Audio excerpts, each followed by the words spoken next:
मरियम जो rectangular poster यानी मुस्ततील poster 36 inch टिघो ऐं 20 इंच वेकरो आहे। साइमा जो मुस्ततील पोस्टर 26 इंच टिघो ऐं 30 इंच वेकरो। ठीकु आहे। सवाल आहे कि इन ॿिन्ही मां एराज़ी कंहिंजी वॾी थींदी ऐं केतिरे स्क्वायर इंचस यानी चौरस इंचनि में। अचो त इन बारे में सोचियूं। मरियम जो पोस्टर आहे 36 इंच टिघो ऐं 20 इंच वेकरो। अचो त हाणे हिनखे ठाहे ॾिसूं।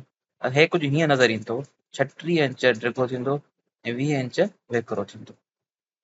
ठीकु आहे। त हाणे हे पोस्टर हीअं नज़र ईंदो।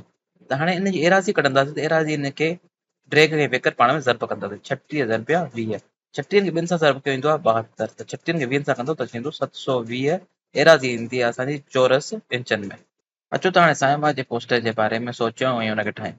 साइमा जो पोस्टर आहे 26 इंच टिघो 30 इंच वेकरो। त हिनखे असां हिन तरीक़े सां ठाहे सघूं था कि 26 इंच हुनजी ड्रैग थींदी, ठीकु आहे, ऐं 30 इंच हुनजी वेकर थींदी। ठीकु आहे। हाणे मुस्ततील जी एराज़ी जो फॉर्मूलो इहो हूंदो आहे कि असां ड्रैग ऐं वेकर खे पाण में ज़र्ब कंदा, लेंथ इंटू विड्थ या लेंथ इंटू बेस कंदा।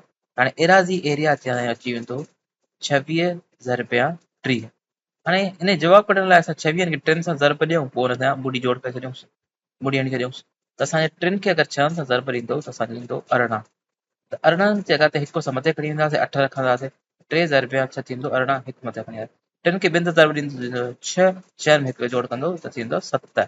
हाणे 3 खे 26 सां कंदव त तव्हां ईंदो 78।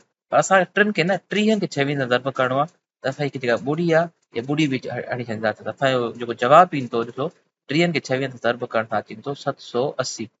ठीकु आहे। त असांजो जवाबु छा आयो? 780 चौरस इंच। हाणे कहिड़े पोस्टर जी एराज़ी वॾी आहे? त वॾे सां इहा ख़बर पई त साइमा जे पोस्टर जी एराज़ी वॾी आहे। ठीकु आहे। असांखे ॿियो कढणो आहे कि केतिरी वॾी आहे, उहा चौरस इंचनि में। असांजी इहा 780 मां असां कट कंदासीं 720। 780 मां कट कंदो 720 त जवाबु ईंदो 60 चौरस इंच।